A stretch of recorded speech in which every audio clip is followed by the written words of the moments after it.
சிப்பிகாடு பகுதியில் இருக்கக்கூடிய பொதுமக்களை சந்தித்து மக்களையும் மண்ணையும் காப்பாற்ற வேண்டும்.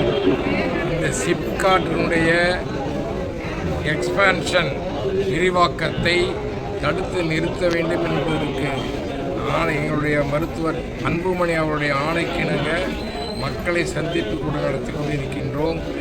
1119 ஏக்கர் விரிவாக்க நிலத்தை கையகப்படுத்துவதை அரசாணையை திரும்ப பெற வேண்டும். திரும்ப பெறவிட்டால் ஊர் மக்களை ஒன்றாக இணைத்து மருத்துவர் அன்புமணி தலைமையிலே ஒரு போராட்டத்தை கண்டிப்பாக நடத்துவோம். அதே நேரத்தில் இந்த சிப்காட்டினுடைய விரிவாக்கம் இந்த பகுதியில் இருக்கக்கூடிய மக்களுக்கு பல வழிகளிலும் நோய்களை உருவாக்கி கொண்டிருக்கிறது. அதில் வரக்கூடிய டயாக்சன் என்ற கேன்சரை புற்றுநோயை உருவாக்கக்கூடிய ஒரு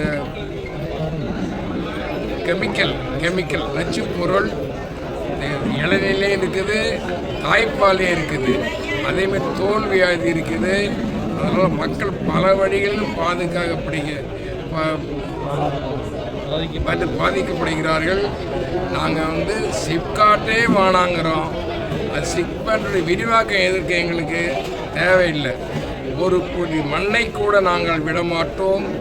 ஒரே ஒரு ஜீவன் கூட, ஒரு உயிரை கூட பறிக்கப்படக்கூடாது என்பதில் தெளிவாக இருக்கின்றோம்.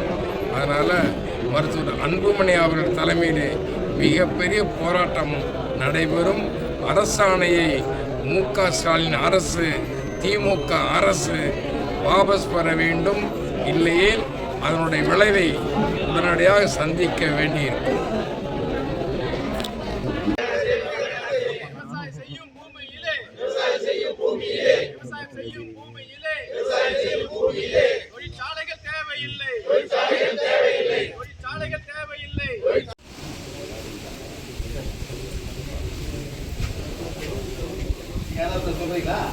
நடக்கிறது சொல்லல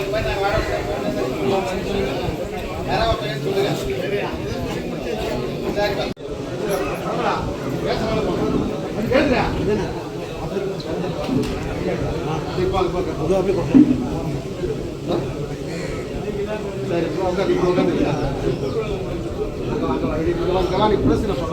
சரி